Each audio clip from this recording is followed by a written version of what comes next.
welcome back to Trends and Friends.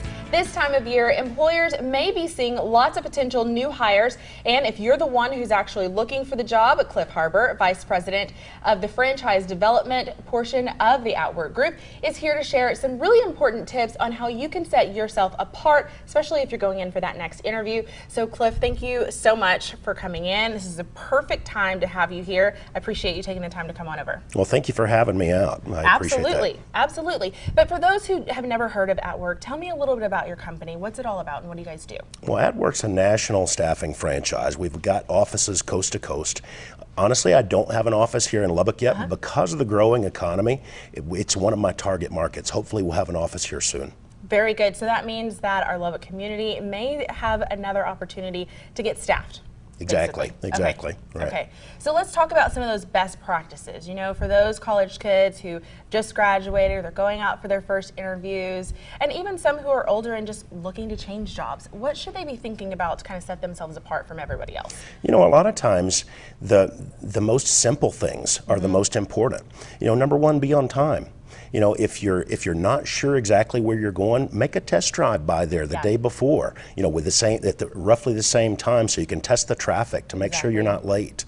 You know, other things, very simple. The way you're dressed. You know, if in doubt, dress up a little bit more than you think is appropriate. Okay. You can never go wrong with that. Okay, so dress, obviously, and then time management is a huge one.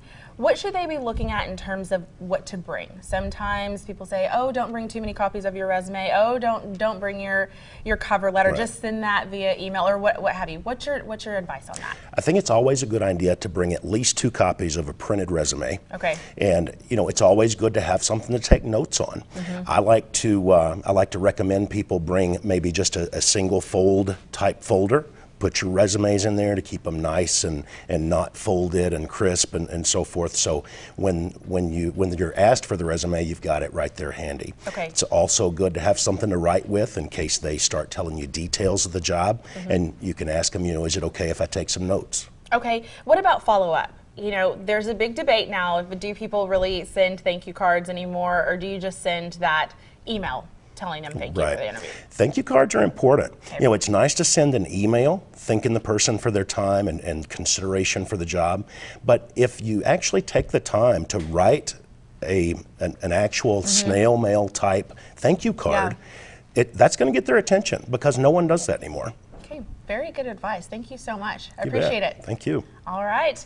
For details and more information about Outwork, you can see there right on your screen. Atwork.com is where you'd go for that. Again, thanks so much for being here, Cliff.